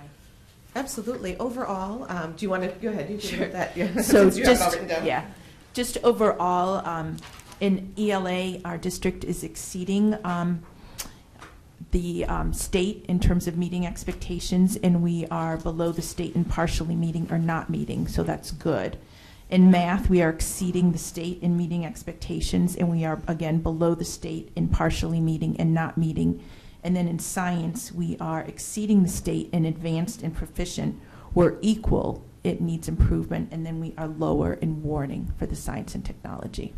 So overall, like EL students are doing better than other EL students in the state, but they're not doing as well as our aggregate students in the district. So I'm going back to what you were just talking about on the blue and red chart for a minute.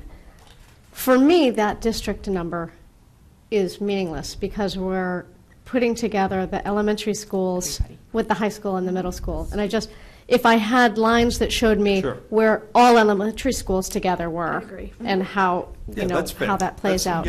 Yeah. But if you throw in the high school, everything's like, doesn't make sense. You can't put them together. Yeah. So we can separate some of that data out for you. This is really just to kind of give you accountability, kind of a picture. Our goal was picture of the district, which is why we've included those district measures. It's something that the state gives us, and we wanted to share with you. Because this little graph came from the state. You didn't spit this out. Right. Oh. Yep. So one of the things, and I know it's not necessarily the point for today, but I've had this conversation with Dr. Gilligan. When we look at, for example, the ELA results, I'd be very curious to see there's 3 components with that. Where do we sit within each of those so that as we start to develop professional development, curriculum development, all of that, I'd love to just kind of see, are we gapping somewhere, if you know what I mean. And then the other piece that I'd love to take a look at, and I don't know exactly where the line would be, but we've implemented Eureka Math, we've implemented Lucy Calkins. So is there a line, and I don't know it off the top of my head, where we could say every student who's in 4th grade and below, right, has had the benefit of Lucy Calkins and Eureka, and so how do they compare, right? I mean, what's their growth percentage with that? And maybe there's a good case where we can look at and say, for example, Sargent, we know, adopted Lucy Calkins. Maybe they were, on the pilot side of that, but Kittredge was a year behind, right? So are we seeing any trends with that? Because we've invested a lot of money in this. And I'll say, there are people who literally look at this and say, I don't understand what my kids are doing from a math perspective. The kids get it. They see it, right? Like when they put together the blocks and all that stuff and they look at the different ways of doing it, like, I got it. Like, it's all. But now when you're looking at the sheets, you literally you're trying to figure out, why do you do that? My kids say, like, can't I just say the answer's 7? No, explain why it's 7. But that type of logic and that reasoning, and I think the benefit that it puts in there is, we want to know that that's money well spent. Yeah. Well, we've started to pull out some of that data. So we were looking at some of that earlier today, and that's part of what we're doing with the teachers when we go grade level to grade level. And by doing that, we're able to discover where are their gaps. And we will look at what students had the benefit of a consistent curriculum, new curriculum, and what students didn't. And we'll be able to look at that as well. So. And for the ELA MCAS, do you ever look at the multiple choice section and then the straight up the out of 4 points part? Because you can sometimes see a huge, maybe they understand comprehension, but their writing is. We've done it in every grade 3 to good. 1 to 10. And so there's a lot, because I think there's probably a lot to see there. There's a ton to see there. It's fascinating. That's the part that the teachers are really interested in, invested in, that you can break down by each domain, each multiple choice, everything, the essays. And so teachers are acutely interested in that work for ELA. We've done it for science. We've also done it for math. Math has short answer also, yeah.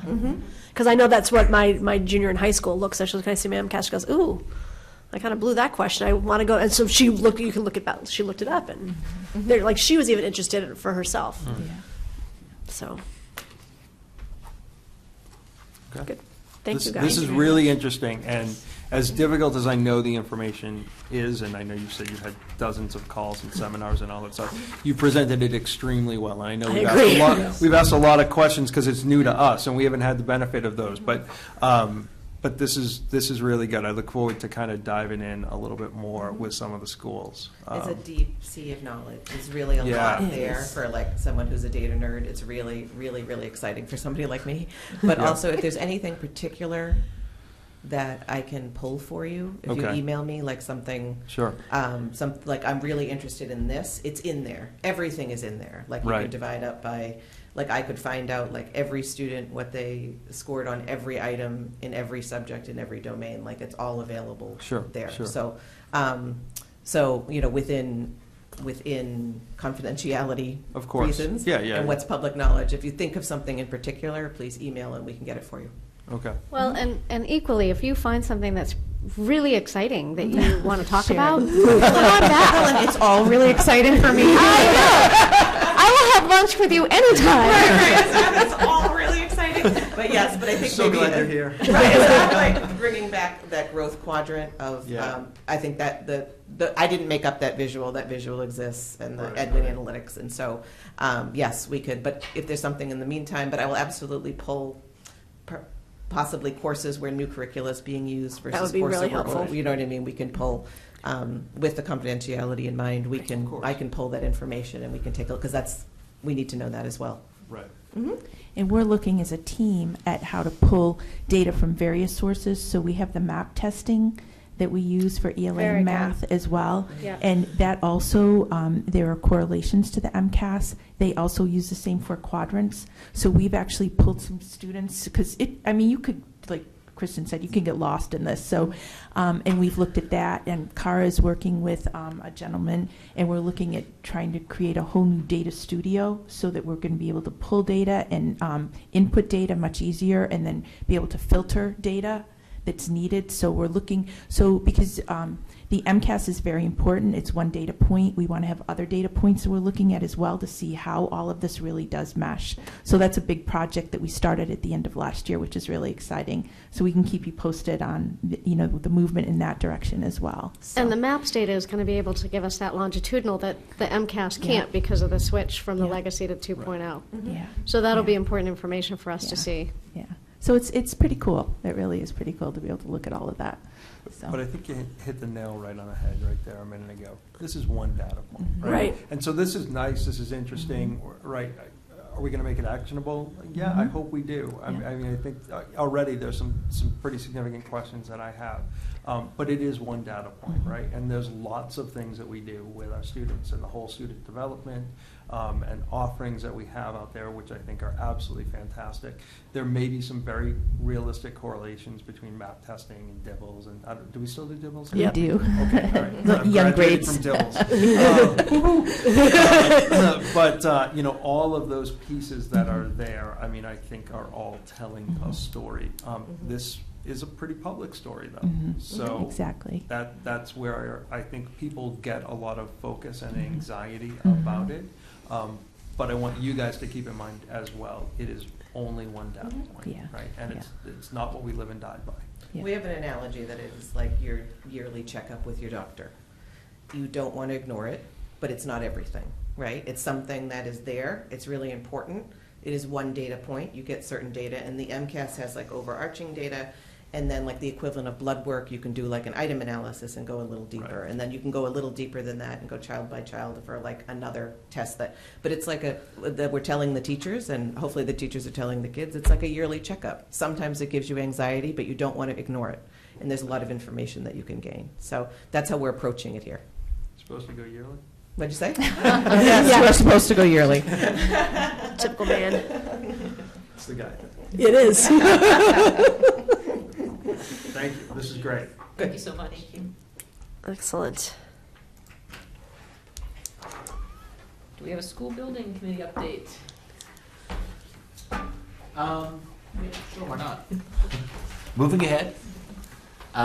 Site work is, I would say, just about complete. They just wrapped up a lot of the work there this week. Moving over to the Atkinson Playground now, the site contractor is, and that should be wrapped up pretty quickly.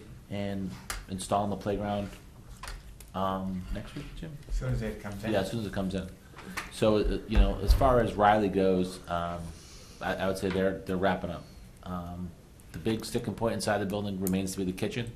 I think November 3rd is the date that I think Tramp is going to wrap up. That's another week or so.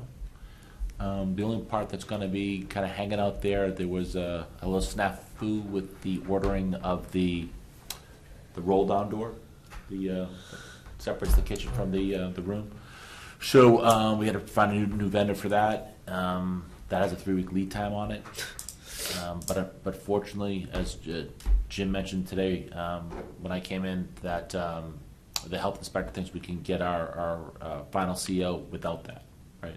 Correct. So I think that's just the last thing that I have the hang up on, is just wrapping up that kitchen, and should be soon. I think I missed there, Jim, or is that No. about it?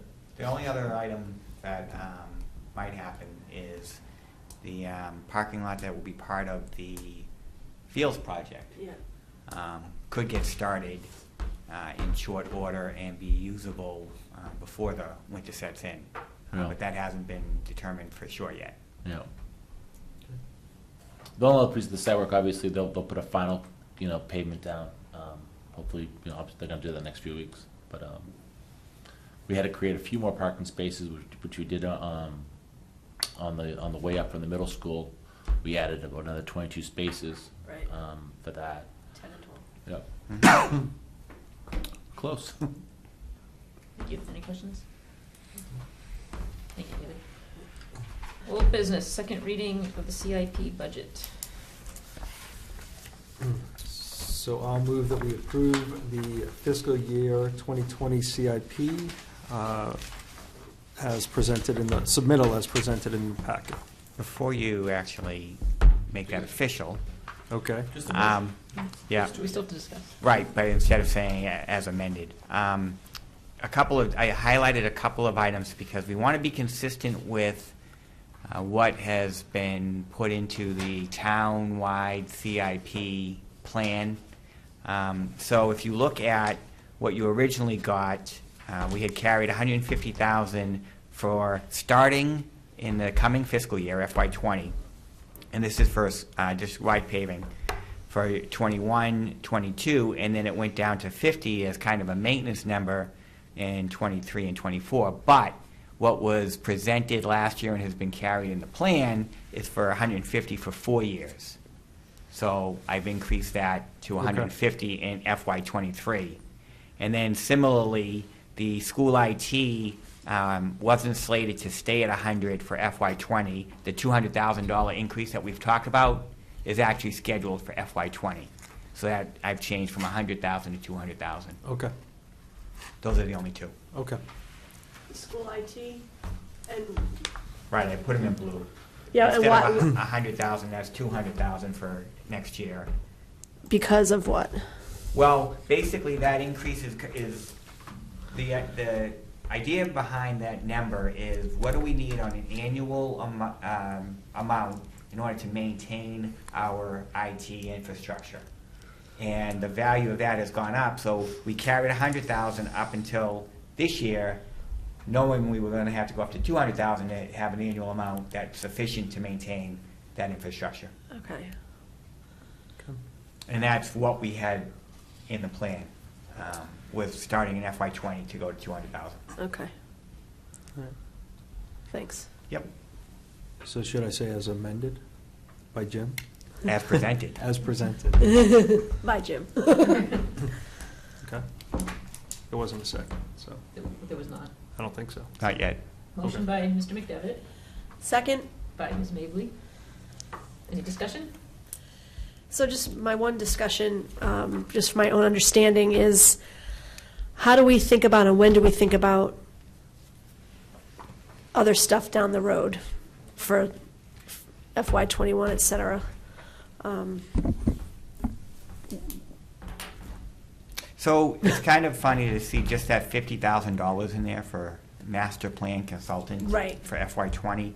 What that is going to capture is that down the bottom you can see you have Atkinson, Franklin, and Kittredge renovations that we've talked about.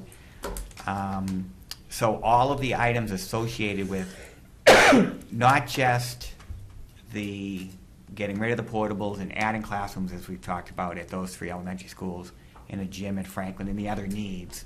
But also, if boilers need to be replaced and sprinklers need to be installed, all of that's included in there.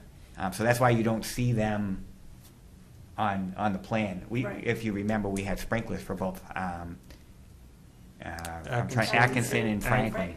Right. Right, and had taken those out previously to make them part of the renovations. So that $50,000 is what's going to be used to have the consultant start the whole process, and those 3 schools are part of that discussion, and they'll have to be prioritized.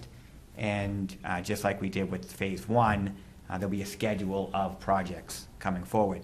And then, as we all know, the middle school renovation, which is a big project, is in the pipeline for MSBA reimbursement. We've heard that I think we've made the first cut. They're not going to require a site visit because they've already done their site visit, so we're kind of waiting to hear if we make the next cut and see what happens there. But should we need to, through this master plan consultant that we're spending, should we have more specifics on the 3 renovations, for instance? That would go, we'd get specifics on those lines for the next year. Yeah, and those wouldn't, and we'll continue what we've done is the school department is specifically asking for these 2 categories here. Yep. And you'll see up here, once that plan is developed, then you'll see the schedule of those projects there. All right, so this time next year, we would see more specifics on some of that stuff. I would anticipate that, yep. Let's hope Dr. Gilligan's listening. Any other discussion? The roll call? Or? Mm-hmm. Sure. Aye. Aye. Aye. Aye. Aye. Second reading of the Spanish exchange trip. So I move that we approve as presented the Spanish exchange program overnight trip as presented in the packet. Second. Motion made by Mr. McDevitt, second by Mr. Trizzi. Any discussion? Roll call? Aye. Aye. Aye. Aye. And aye. First reading of the girls' lacrosse overnight trip.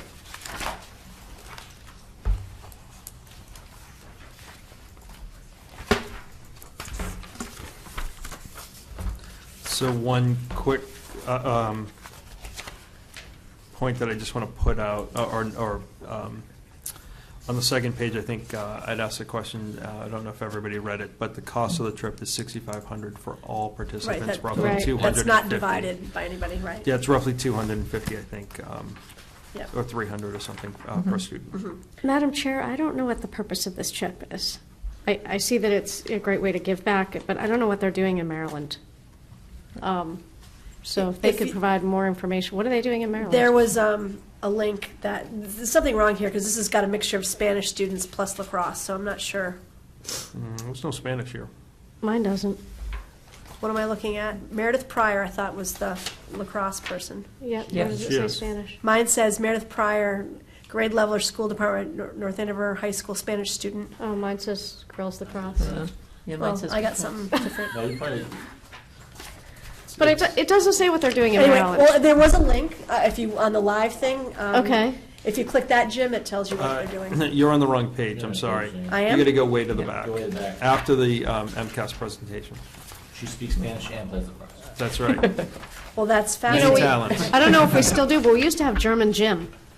Yes, thank At you the high guys. school, Okay, that was a this course. is Right there. So am I in a different place? No, I'm- I didn't realize it She was was, on the Spanish trip Ms. Pryor still. was both, so that's why I knew she was So a lacrosse depart one. team breakfast set up for clinic, 2 or 3 hour clinic. So I actually looked at what the 13th Girl Foundation is, and that's what Okay. the crux of the biscuit is the 13th Girl Foundation. Tell me about that if you would. I looked at it briefly, but basically it's in, I think, Baltimore, right? Is that where they're going? Yeah. It's a way for, to empower girls through athletics to get to participate in lacrosse through equipment and through other things, but also to be part of a larger organization through athletics for basically empowering girls. So our girls are being empowered? No, or our girls are working empowering with the kids, somebody else? the girls in Baltimore who are underprivileged, et cetera, who are through lacrosse, building community and getting opportunities. And our girls are working with them on the sport of lacrosse, but also fundraising for them, bringing a whole bunch of lacrosse gear that they've collected here that's been donated. I think it says that as well. It does. Yeah. It would be really helpful to me if that information were in purpose of the trip. You know, if the teacher could update that information a little bit so that we. So why I looked up 13th Girl Foundations, I thought it was interesting, but it from what I could see, it's specific to Baltimore. Okay. First reading, by next time, they can get some more information. Jim? Yeah. Yes. Fair enough.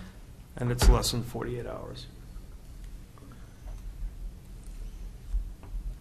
Or just over 48. Because So it's they're leaving at like 3 on a Friday and they're back Sunday evening. They're leaving Baltimore on 1 o'clock, it looked like, from that link. Mm-hmm.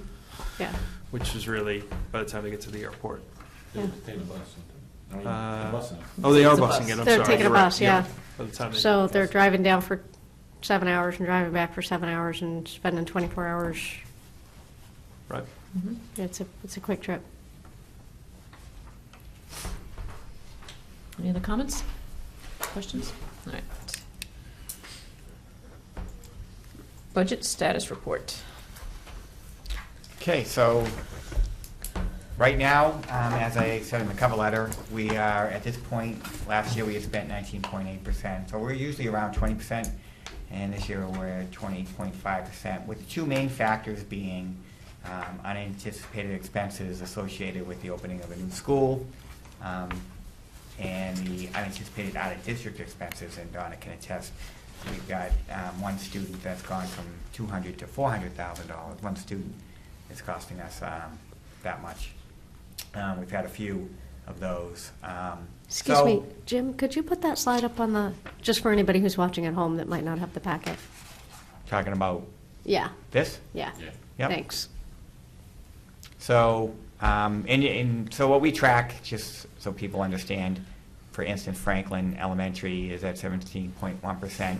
Usually we would anticipate expenses being higher than the percentage of the year that's gone by, because they buy a lot of things up front when they first get started for the school, so expenses are higher, but salaries are right in line at the 16.4, and you see that with most of the schools. And then we do have out of district, which right now reflects 14.5, but what that doesn't capture is that we utilize circuit breaker funding to cover expenses as well.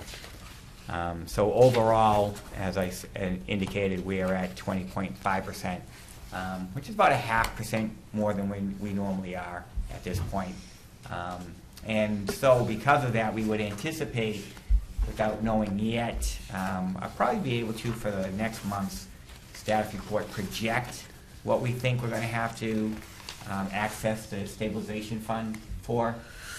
But if you recall, we did not have to access it last year, and which means that this year we could access it up to $250,000.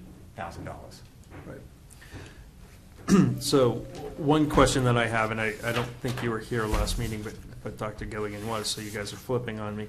But with the homeless students, right, with the gas disaster that's out there, obviously there's transportation costs, there's meal costs. I don't necessarily know if I'm seeing that really reflected in here. Are you tracking that separately for purposes of reimbursement through Yes. Columbia Gas and town manager? Yes, Mailer? actually the town, the finance director, Lynn Savage, is tracking all of that, and we're supplying her with any Okay. costs we've incurred.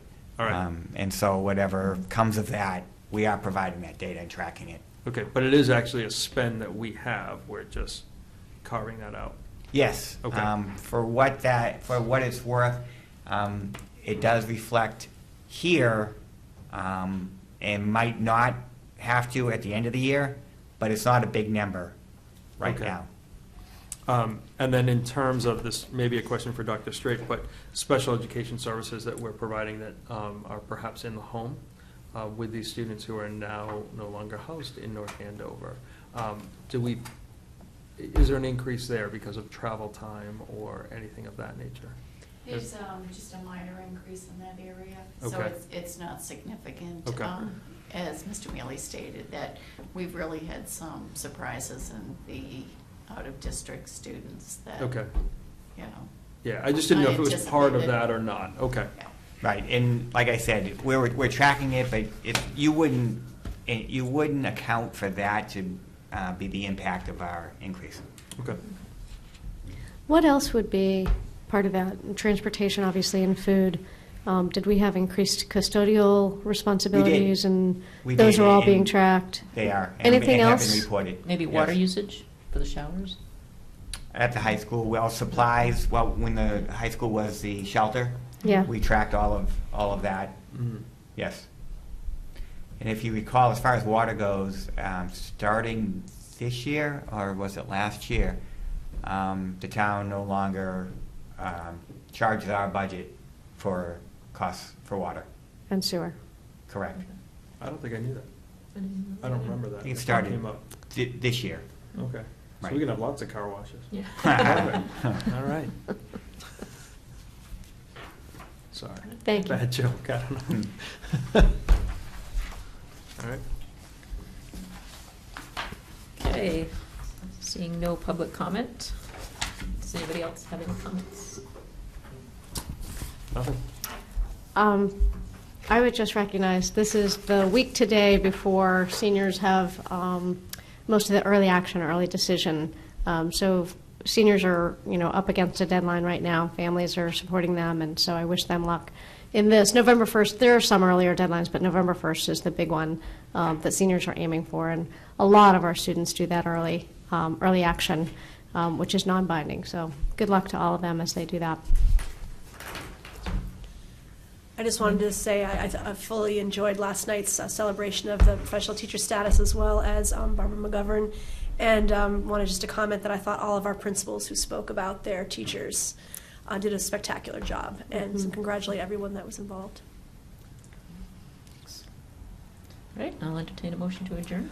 So move that we adjourn. Second. Motion made by Mr. McDevitt, second by Ms. Mabley. Roll call. Aye. Aye. And aye. Thank you. Our next Thank meeting will you. be November 8th. All right.